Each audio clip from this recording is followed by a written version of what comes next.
Hello दोस्तों, आइए आपको अपना यूट्यूब चैनल में स्वागत है।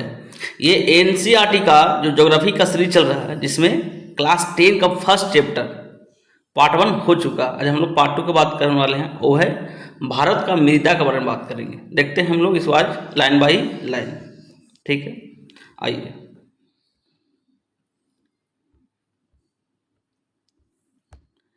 कहता है कि एक मिनट कहता है कि भारत में भू उपयोग प्रारूप।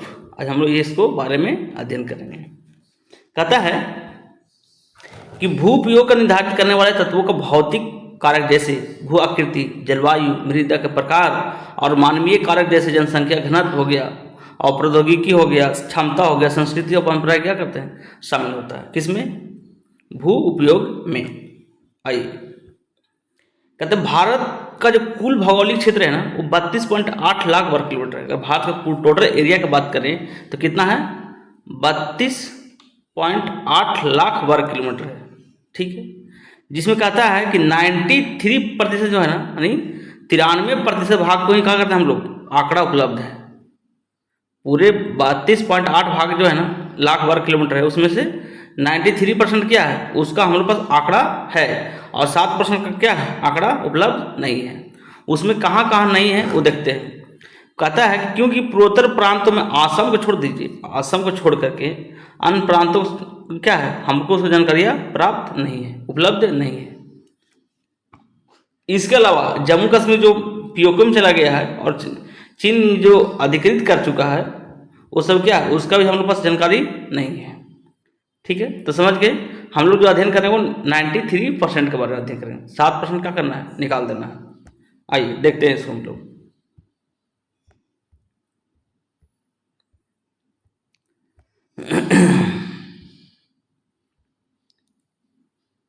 कहाँ थे हम लोग? ये थे। इसमें कहा गया कि आप इसको आराम से देख सकते हैं। भूपयोग का वृत्त जो दो आपको कल दिखाया गया था, आप अगर पार्ट 1 देखेंगे उसमें बताया गया है ये वाला। इसमें देख लीजिए किस तरह से ये आपका 2 ईयर से 60-61 का, ये 14-15 का दिया हुआ है। इस पर कंपेरिजन कर सकते हैं, वही इसमें बता रहा है।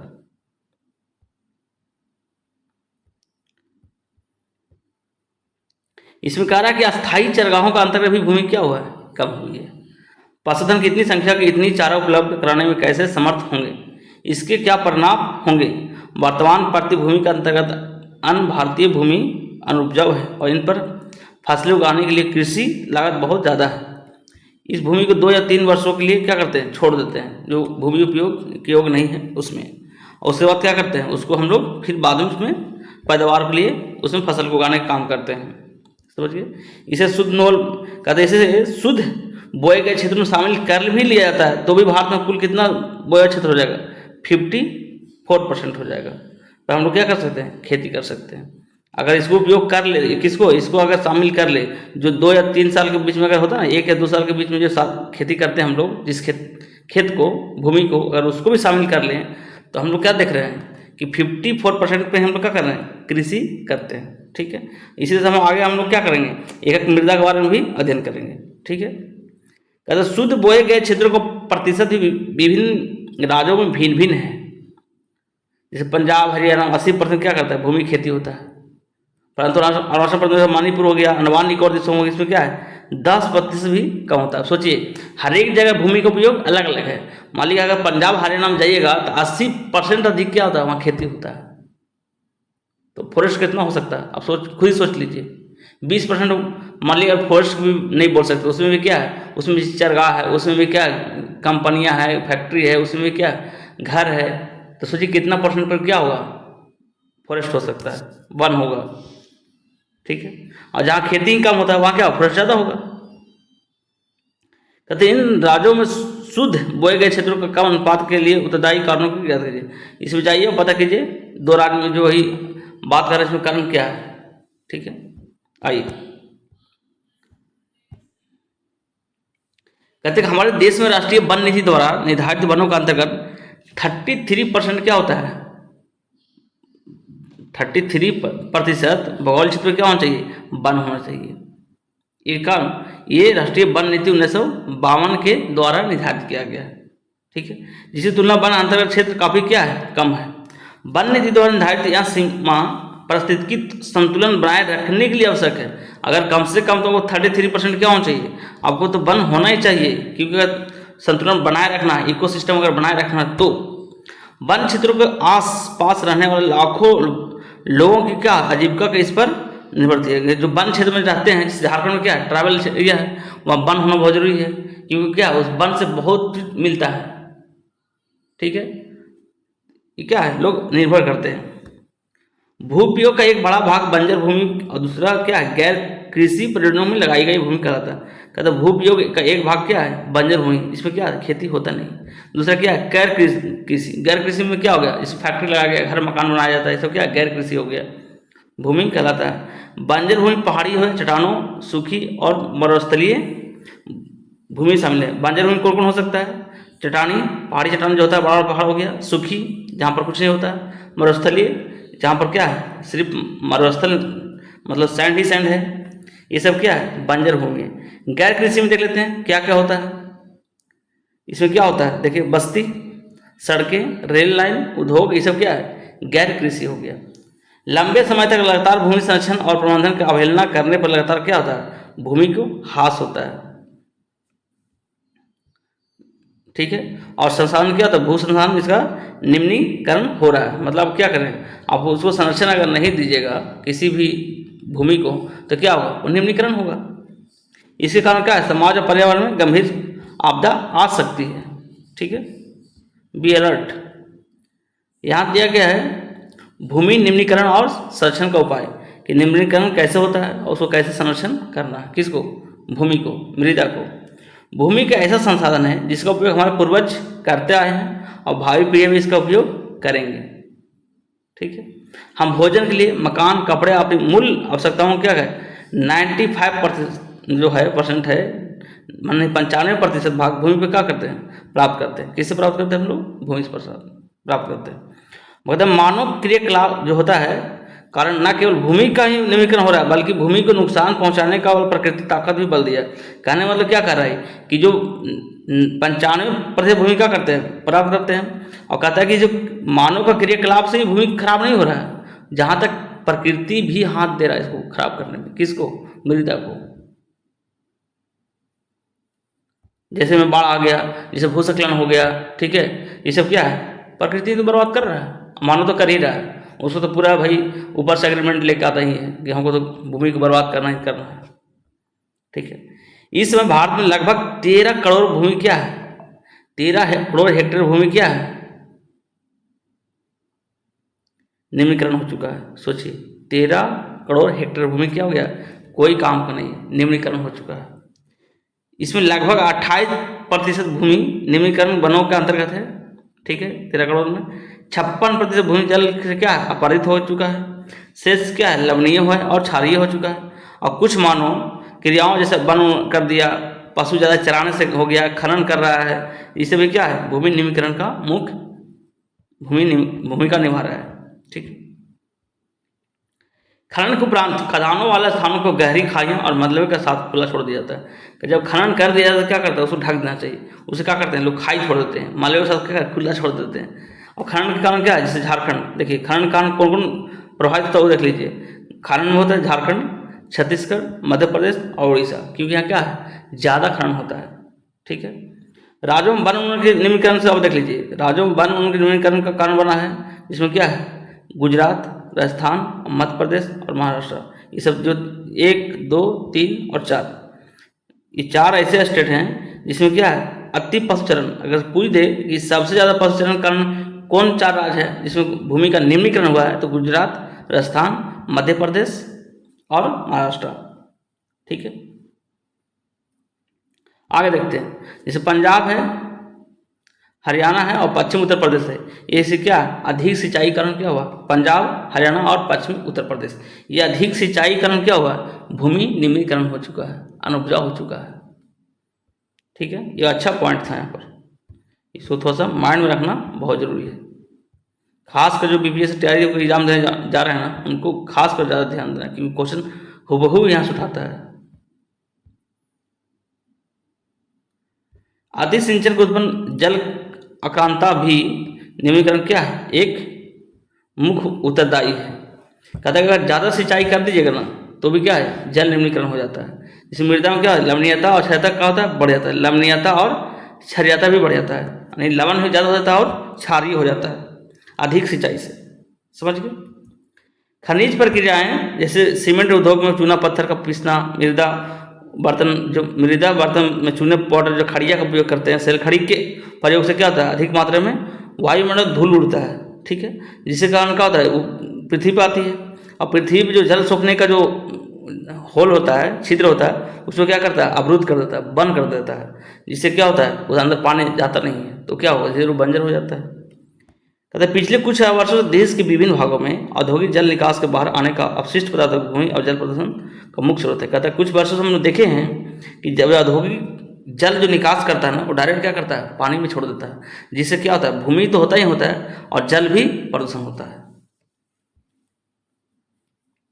कहता है भूमि निम्नीकरण की समस्या को सुलझाने के लिए कई तरीके हैं।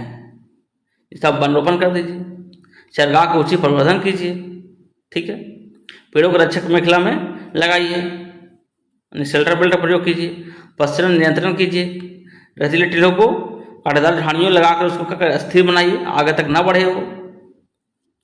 भूमि कटाव को रोकथाम कीजिए, उससे भी क्या होगा, निम्नीकरण रुकेगा। बंजर भूमि को उचित प्रबंधन कीजिए, खनन का नियंत्रण कीजिए, औद्योगिक जल का प्रसंस्करण करके पश्चाताप में उसको क्या करना है, नदी में विसर्जित कीजिए। तो इससे क्या होगा, इसे भूमि प्रदूषण कम किया जा सकता है। अब हम लोग पढ़ने वाले हैं मृदा संसाधन। कहता है मिट्टी अथवा मृदा सबसे महत्वपूर्ण नवीकरणीय योग्य प्राकृतिक संसाधन है। मिट्टी अथवा मृदा सबसे महत्वपूर्ण क्या है, नवीकरणीय योग्य प्राकृतिक संसाधन है। यहाँ पौधे का विकास माध्यम है, पौधे का विकास का माध्यम जो पृथ्वी का क्या करता है, विभिन्न प्रकार जीवों को पोषण करती है। मृदा एक जीवन तंत्र है, कुछ सेंटीमीटर गहराई मृदा बनने में लाखों वर्ष लग जाते हैं। समझ रहे हैं ना, 1 सेंटीमीटर अगर मृदा बनने में क्या करते हैं, लाखों वर्ष लग जाते हैं। मृदा बनने की प्रक्रिया में उच्चावच, अगर मृदा बनने की प्रक्रिया में कौन कौन आ सकता है पहले देख लीजिए, उच्चावच, जनक सेल और संस्तर सेल, जलवायु, वनस्पति और जैव पदार्थ और समय, ये सब क्या है, मुख्य कारक है। प्रकृति के अनेकों तत्व जैसे तापमान में परिवर्तन, बहते जल की प्रक्रिया, पवन हो गया, हिम नदी हो गया, अपघटन प्रक्रिया, ये मृदा बनने में क्या करते हैं, योगदान देते हैं, सहयोग करते हैं। समझिए, मृदा होने वाले रासायनिक और जैविक परिवर्तन भी महत्वपूर्ण है। मृदा जैव और अजैव दोनों प्रकार के पदार्थों से बनती है। मृदा में क्या होता है, जैव यानी मतलब लिविंग थिंग्स, अजैव नॉन लिविंग थिंग्स, ठीक है, दोनों क्या करता है, प्रकार के पदार्थों से बनती है। ठीक है, जैव और जैव। कहता है चित्र 1.5 देखिए, आप देखते हो 1.5 चित्र कहाँ है, अच्छा ये है, ये देखिए, ये आपका जनक सेल है, ठीक है। उसके बाद क्या होगा, इसको थोड़ा टूटने के बाद इसका इस तरह से बनता है, और उससे भी अगर ज़्यादा जो टूटता है या बनता है मृदा तो इस तरह का दिखता है, जिसे उप मृदा बोलते हैं। और सबसे लास्ट में जो है आपका ऊपरी मृदा, ये है आपका मृदा जिसमें हम लोग क्या करते हैं, खेती करते हैं। अगर मृदा बनने प्रक्रिया को निर्धारित करने वाले तत्व जैसे रंग, गहराई, गठन, वायु और रासायनिक भौतिक गुणों के आधार पर भारत मृदा को निम्नलिखित प्रकारों में बांटा गया है। ठीक है, देखते हैं कौन कौन सा मृदा भारत में पाए जाते हैं। कहता है कि मृदाओं का वर्गीकरण किया गया है। अब देखते हैं कौन कौन सा मृदा इसमें दिया गया है। कहता है भारत में अनेक प्रकार के उच्चावच, भूकर्तियों और जलवायु और वनस्पतियों पाई जाती है। इस कारण अनेक प्रकार की मृदा भी पाई जाती है। सबसे पहले हम बात करने वाले हैं वो है जलोढ़ मृदा। ठीक है, यहाँ मृदा विस्तृत रूप से फैली हुई है। क्या है, विस्तृत रूप से फैली हुई, लगभग 43% क्या है, ये मृदा भारत में पाई जाती है, जलोढ़ मृदा। यह देश के महत्वपूर्ण मृदा है। वास्तव में संपूर्ण उत्तरी मैदान जो इतना भी है ना, उसमें क्या है, जलोढ़ मृदा भरा हुआ है। इसमें दिखाते हैं कहाँ कहाँ मिलती है।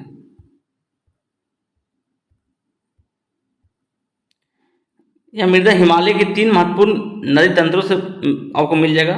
सबसे पहले सिंधु, फिर गंगा और ब्रह्मपुत्र द्वारा लाए गए निक्षेपों से बनती है। एक संकरे का द्वारा मृदा राजस्थान में मिल जाएगा वो, और गुजरात तक फैली हुई है। पूर्वी तटीय मैदान जैसे हो गया, विशेषकर महानदी, गोदावरी और कृष्णा और कावेरी नदियों के द्वारा भी आपको मिल जाएगा, क्योंकि जहाँ नदी होगा वहाँ क्या होगा, जलोढ़ मृदा आपको मिलेगा ही मिलेगा। ठीक है, वहाँ डेल्टा भी बनाता है, उसमें क्या है, आपको जलोढ़ मृदा मिल जाता है।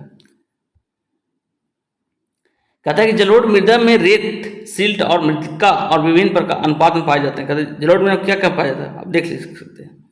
जलोढ़ मृदा में आपको रेत मिल जाएगा, सिल्ट मिल जाएगा, आपको मृतिका मिल जाएगा, ये सब विभिन्न अनुपात में पाए जाते हैं। जैसे हम नदी के मुहाने को, घाटी को, कहता है कि हम नदी के मुहाने में से घाटी में ऊपर की ओर जाते हैं तो मृदा कणों का आकार बढ़ता जाता है। जैसे जैसे आप ऊपर जाइएगा तो क्या होगा, आपको आकार बढ़ता जाएगा, किसका, जलोढ़ मिट्टी का जो कण का। यदि नदी घाटी के ऊपरी भाग में जैसे ढाल भंग के समीप मोटे कण वाली मृदा पाई जाती है। ऐसी मृदा है पर्वतों तलहटी में पाई जाती है। ठीक है, जिसमें हम लोग क्या बोलते हैं, चो बोलते हैं। क्या बोलते हैं इसको, चो। ठीक है, ये आमतौर कहाँ मिलता है आपको, तराई मिल जाएगा। कहता है कि कणों का आकार और घटकों के अलावा मृदाओं की पहचान उसके वायु से भी की जाती है, उसका एज से भी क्या करते हैं हम लोग, पहचानते हैं कि मृदा कैसे कब का है। वायु के आधार पर मृदा के दो प्रकार बांटा गया, अगर उसके एज के बांटा गया दो प्रकार के। एक होता है पुराना जलोढ़ जिसको बांगर बोलते हैं, और एक है नया जलोढ़ जिसको हम क्या बोलते हैं, खादर बोलते हैं। ठीक है, बांगर और खादर। बांगर में जो होता है ना, मृदा का आकार कंकड़ जो होता है उसमें, और कंकड़ क्या होता है, थोड़ा बड़ा बड़ा होता है। बांगर में कंकड़ ग्रंथियों की मात्रा ज़्यादा होती है, और खादर में क्या होता है, बांगर मृदा से तुलना में ज़्यादा महीन होता है। आप समझ गए कि बांगर मृदा ना उसमें क्या है, उसका जो कंकड़ है, उसका जो कण है वो बड़ा होता है, और लेकिन जो खादर होता है उसका क्या होता है, महीन होता है। और बांगर क्या है, पुरानी है, बहुत दिन पहले आया था, और खादर क्या है, जस्ट हर एक साल क्या बदलते रहता है, इसलिए खादर ज़्यादा उपजाऊ होता है। कहते हैं जलोढ़ मृदा जो है बहुत उपजाऊ होती है। अधिकतर जलोढ़ मृदा पोटास, इसमें क्या मिल जाएगा आपको, पोटास याद कर लीजिए, फास्फोरस और चूना युक्त होती है। इनमें क्या उगाया जाता है, गन्ना, चावल, गेहूं और अन्य अनाजों और दलहन फसलों की खेती उपयोग में आती है। अधिक उपजाऊपन के कारण जलोढ़ मृदा वाले क्षेत्रों में गहन कृषि होती है, और जनसंख्या घनत्व क्या होगा, ज़्यादा होता है। जहाँ कृषि ज़्यादा होगा वहाँ जनसंख्या क्या होगा, ऑटोमेटिक ज़्यादा होता है। सूखे क्षेत्रों में मृदा अधिक क्षारीय होता है, ये ध्यान रखिएगा। सूखे क्षेत्र में मृदा क्या होता है, अधिक क्षारीय होता है। इन मृदाओं का सही उपचार और सिंचाई करके इसकी क्या पैदावार बढ़ाया जाता है। अब साफ समझ गए कि क्षारीय होना मतलब वो मृदा थोड़ा कम उपजाऊ हो जाता है। हम लोग अब बात करने वाले हैं काली मृदा के बारे में। कहता है इन मृदाओं का रंग काला है। ठीक है, इन मृदाओं का रंग कैसा है, काला है। इन्हें क्या बोलते हैं, रेगूर मृदा भी कहते हैं। इसे रेगा लिखा हुआ है, उसको रेगूर मृदा भी कहा जाता है। काली मृदा कपास के लिए क्या होता है, उपयोग होता है। पूछता है काली मृदा किसके लिए उपयोग है, तो कपास के लिए खास करके। काली कपास मृदा के नाम से इसको जाना जाता है। यह माना जाता है कि जलवायु और उनके सनक जल जो होते जनक शैलों का काली मृदा बनने में महत्वपूर्ण योगदान होता है। ठीक है, इस प्रकार मृदा दक्कन का पठार जैसे विशाल चट्टान से बना हुआ है, लावा जनक शैलों से बनी हुई है। जब लावा निकलता है, जब ज्वालामुखी विस्फोट होता है, लावा निकलता है, उसमें क्या होता है, उसमें वहाँ पर काली मृदा ज़्यादा है। ये मृदा कहाँ मिल जाएगा आपको, महाराष्ट्र, ठीक है, सौराष्ट्र, मालवा, मध्य प्रदेश और छत्तीसगढ़ के पठार पर पाई जाती है। ठीक है, यहाँ मृदा के बारे में दिया गया है, इसको ध्यान से तुम देख लीजिए, आपको इसमें साफ साफ दिखाई दे रहा है। सबसे क्या है, पर्वत मृदा, मतलब जो खास करके हिमालय के एरिया मिल जाएगा आपको। ये देख लीजिए, इधर देख लीजिए। ठीक है, उसमें जलोढ़ जहाँ पर क्या है, आपको नदी का ज़्यादा, अपन जिस तरफ नदी गंगा, ब्रह्मपुत्र और ये सतलज जितना भी नदियाँ हैं ना, इधर क्या है, आपको ये सब नदी मिल जाएगा। इधर आपको जलोढ़ मृदा मिल जाएगा। लाल मिट्टी, ये देख लीजिए, ये एरिया होगा और इधर एरिया होगा। काली आपको ये देखिए, ये है दक्कन का पठार जहाँ काली मिट्टी पाई जाती है। थोड़ा सा देखिए सौराष्ट्र में पाया जाता है, महाराष्ट्र हो गया इधर। ठीक है, उससे उधर लेटराइट आपको देखिए, ये एरिया दिख रहा है आपको, इधर मिल जाएगा। जहाँ अधिक क्या होता है, वर्षा होती है, उसमें लेटराइट थोड़ा ज़्यादा मिल जाता है। आपको यहाँ देखिए तमिलनाडु हो गया, आपको थोड़ा सा यहाँ देख लीजिए, और ये एरिया देखिए थोड़ा सा यहाँ पर, क्या है, लेटराइट मीठा ज़्यादा है। ठीक है, आइए फिर शुष्क हो गया, जो मतलब क्या बोलते हैं, रेगिस्तान, तो ये चीज हो गया।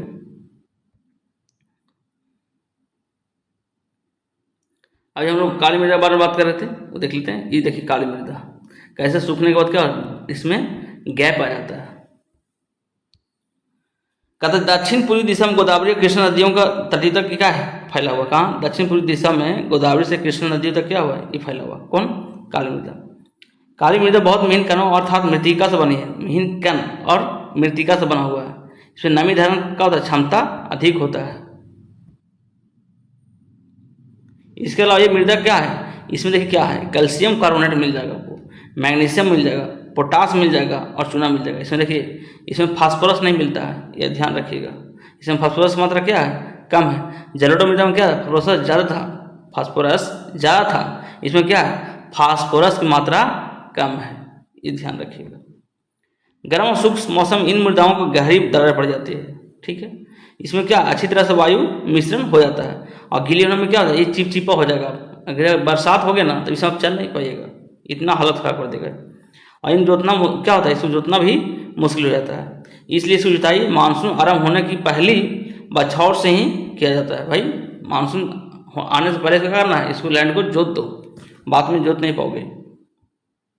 हम लोग बात कर रहे हैं लाल मृदा या पीली मृदा। ठीक है,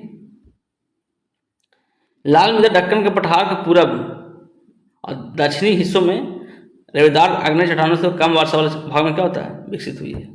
लाल या पीली मृदा उड़ीसा मिल जाएगा आपको, और छत्तीसगढ़ में मिल जाएगा, और मध्य गंगा मैदान के दक्षिण छोर में मिल जाएगा, और पश्चिम घाट के पहाड़ी पथ पर मिल जाएगा। इन मृदाओं को लाल रंग धब्बेदार आग्नेय और रूपांतरित चट्टानों से लौह धातु के प्रसार के कारण हुआ है। ठीक है, इसमें क्या है, लौह धातु ज़्यादा होता है। इनका पीला रंग जब जल में वो घुलित हो जाएगा ना, जब जल ऊपर लेयर बढ़ जाएगा तो क्या हो जाएगा, ये पीला हो जाता है। ठीक है, आइए अब हम बात कर रहे हैं लेटरलाइट मृदा के बारे में। लेटरलाइट शब्द ग्रीक शब्द से बना है, इसको बोलते हैं लेटर। ठीक है, जिसका अर्थ क्या होता है, ईंट होता है। लेटराइट शब्द का जो लेटराइट मृदा का निर्माण उष्ण कटिबंधीय और उपोष्ण कटिबंधीय, कहाँ देखिए, उष्ण कटिबंधीय और उपोष्ण कटिबंधीय जलवायु में होता है। ठीक है,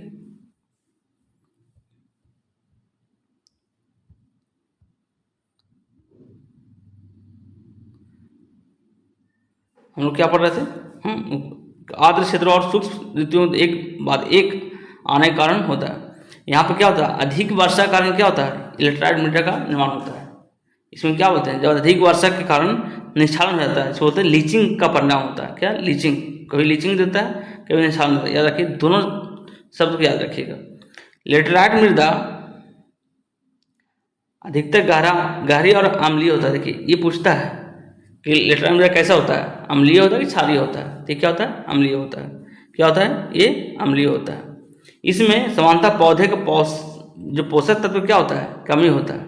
यहाँ अधिकतर दक्षिण राज्यों जैसे महाराष्ट्र के पश्चिम घाट क्षेत्रों में आपको मिल जाएगा, उड़ीसा कुछ क्षेत्रों में मिल जाएगा आपको, पश्चिम बंगाल कुछ क्षेत्र भागों में मिल जाएगा, और उत्तर पूर्वी प्रदेशों में पाई जाती है। ठीक है, इस मिट्टी में पर्णपाती और सदाबहार वन मिलते हैं। इस मिट्टी में पर्णपाती और सदाबहार वन मिलते हैं। इनमें से ह्यूमस पर्याप्त रूप में पाया जाता है। इसमें क्या, ह्यूमस ज़्यादा मिलता है, लेकिन विरल वनस्पति और अर्ध सूक्ष्म पर्यावरण में इसका क्या, ह्यूमस की मात्रा कम हो जाएगा। ठीक है, स्थल रूपों में इसकी स्थिति के अनुरूप इसमें अपादन और भूमि निम्नीकरण का सामना होते रहती है। मृदा संरक्षण का उचित तकनीक अपनाकर मृदाओं पर कर्नाटक, केरल और तमिलनाडु में चाय और कॉफ़ी उगाई जाती है। देखिए, अगर इस भूमि का उपयोग कहाँ ज़्यादा किया जा रहा है, अब वो कर्नाटका में, केरला में और तमिलनाडु में। इसमें क्या उगाया जाता है, इसमें चाय और कॉफ़ी उगाई जाती है। कहता है कि तमिलनाडु, आंध्र प्रदेश और केरल की लाल मिट्टी में क्या है, काजू की फसल किया जाता है। सोचिए, तमिलनाडु, आंध्र प्रदेश और केरल के लाल लेटराइट मिट्टी है, वो हम लोग क्या फसल उगाते हैं, ये काजू की फसल अधिक उपयोग है। अब हम बात करने वाले हैं मरुस्थल के बारे में। कहता है कि मरुस्थल मृदाओं का रंग लाल है। मरुस्थल मृदाओं का रंग कैसा है, लाल और भूरा होता है। ये मृदा आमतौर पर रतीली और लवणीय होती है। कैसा होता है ये, लवण। कुछ क्षेत्रों में नमक की मात्रा इतनी अधिक होती है कि झीलों से जल वाष्पित करके खाने का नमक ही बनाया जाता है, जैसे सामर झील राजस्थान में। शुष्क जलवायु और उच्च तापमान कारण वाष्पन क्या है, जल वाष्पन का दर अधिक होता है, क्योंकि टेम्परेचर क्या होता है, बढ़ जाता है। और मृदाओं में हुमस और नमी की मात्रा कम होती है। मृदा की सतह के नीचे कैल्शियम की मात्रा बढ़ती चली जाती है और नीचे की पर चूने कंकड़ की सतह पाई जाती है। देखिए जैसे आप नीचे जाइएगा ना तो आपको क्या मिल जाएगा, कैल्शियम मात्रा आपको बढ़ता मिल जाएगा डिजर्ट में, और नीचे अगर जाइएगा तो आपको क्या मिल जाएगा, आपको चूने का नहीं कैल्शियम का मिलेगा, कंकड़ का सतह मिल जाएगा आपको। इसके कारण क्या, मृदा में जल अंतःसयन अवरुद्ध हो जाता है। इसके कारण क्या होता है, लेयर बढ़ जाना कि जल अंदर जा ही नहीं पाता है। इस मृदा को सही तरीके से अगर सिंचित करके कृषि योग्य बनाया जा सकता है, जैसे कि पश्चिमी राजस्थान में बनाया गया है इंदिरा गांधी नहर के द्वारा। अब हम लोग बात करने वाले हैं वन मृदा। कहते हैं ये मृदा आमतौर पहाड़ी और पर्वतीय क्षेत्रों में पाई जाती है, ठीक है, जहाँ पर्याप्त वर्षा वन उपलब्ध होती है। इन मृदाओं को गठन में पर्वतीय पर्यावरण के अनुसार बदलाव आता जाता है, ठीक है। नदी घाटियों में मृदाएं दोमट और सिल्टदार होती है, परंतु ऊपरी ढालों पर इसका गठन मोटे कणों के द्वारा होता है। हिमालय के हिमाच्छादित क्षेत्रों में इन मृदाओं को बहुत ही अपर्दन होती है और अधिशिलिक तथा हुमस रहित होती है। नदी घाटियों के निचले क्षेत्रों में विशेषकर नदी सोपानों और जलोढ़ों पंखों और आदि में ये मृदा उपजाऊ होती है। अब हम लोग बात करने वाले हैं मृदा अपर्दन और संरक्षण की, कैसे इसको अपर्दन कैसे होता है और संरक्षण इसको कैसे करना है। मृदा कटाव और उसके बहाव की प्रक्रिया क्या बोलते हैं, मृदा अपर्दन करते हैं।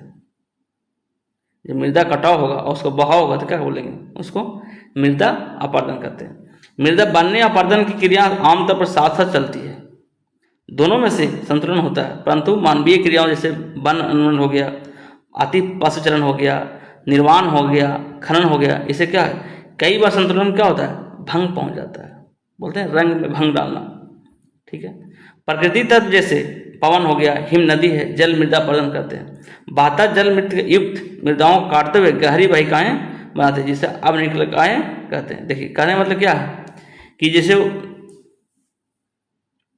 बहता हुआ क्या होता है, एक खड़र बनाता है, ठीक है, और खड़र बनने से क्या बोलते हैं, अब निकाय बोलते हैं, ठीक है। ऐसी भूमि को जोतने योग्य नहीं होता है, इसे हम लोग उत्खात भूमि या बैड लैंड कहते हैं इसको, ठीक है। उत्खात भूमि मालिक के अंदर से होल कर दिया भूमि के अंदर से, ठीक है, उस जोतिए कैसे, देखिए यहाँ ये कैसे हो गया, ये है अपर्दन, पूरा बीच में क्या किया, गड्ढा कर दिया, देखिए गड्ढा करके पानी क्या किया, ये अपर्दन कर दिया, ठीक है। ये चीज़ बोल रहा था, इसको क्या बोलते हैं, उत्खात भूमि बोलते हैं, बैड लैंड बोलते हैं। कहते हैं चंबल बेसिन में इसी भूमि का खाड़ को रिवाइन या भूमि कहा जाता है, खाड़ भूमि या रिवाइन भूमि कहा जाता है। कहाँ, चंबल बेसिन में। चंबल का डाकू पान सिंह तोमर देखे होंगे आप। कई बार जल विकृत क्षेत्र ढके हुए ढाल के साथ क्या नीचे की ओर बहता है, ऐसी स्थिति में ऊपरी मृदा क्या करता है, घुल कर जल के साथ बहा के ले जाता है, जिसको चादर अपर्दन कहा जाता है। मतलब ऊपर ऊपर सीट को क्या किया, वो बहा के ले चला गया। कहता है कि पवन द्वारा मैदान अथवा ढालू क्षेत्र में मृदा को उड़ा ले जाने का प्रक्रिया को पवन अपर्दन कहते हैं। जो पवन ले जाएगा उसको पवन अपर्दन किया। कृषि गलत तरीके से अगर खेती करने से क्या होता है, उसमें भी अपर्दन होता है।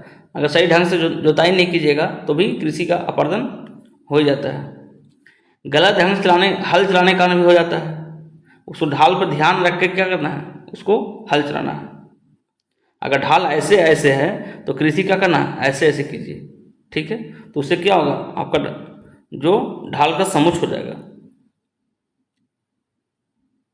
और वाहिकाएं बन जाती है, और इससे क्या होगा, इसमें भी मृदा अपर्दन हो जाता है।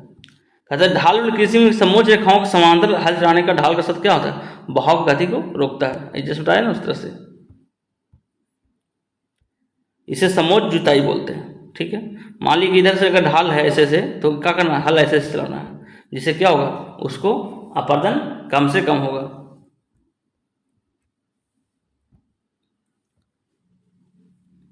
कहते हैं ढालू भूमि पर सोपान बनाए जाते हैं। सोपान मतलब समझते हैं ना, कि आदि जैसा छोटा छोटा बना के उसमें कृषि किया जाता है।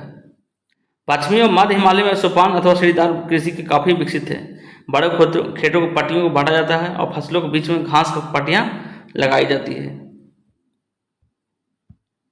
ये पवन द्वारा जनित बल को कमजोर करती है। और कहाँ, ठीक है ना, हाँ ठीक है। और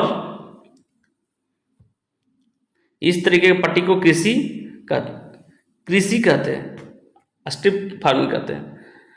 कहते हैं पेड़ों को कतार में लगा दीजिए, पेड़ों का कीजिए अब कतार में लगा दीजिए, यानी जो गेड़ा होता है ना आरी, उस पर क्या कर दीजिए, पेड़ लगा दीजिए। उससे भी क्या होगा, भूमि अपरदन को रोकेगा।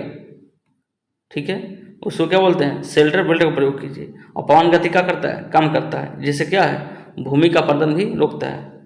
ठीक है, इसमें पश्चिमी भारत में रेत टीलों की स्थायीकरण में महत्वपूर्ण योगदान देता है। ये हो गया चैप्टर आज का समाप्त हो चुका है। ठीक है, चैप्टर 1। नेक्स्ट वीडियो हम चैप्टर 2 देखेंगे। चलिए, बहुत बहुत धन्यवाद, थैंक यू।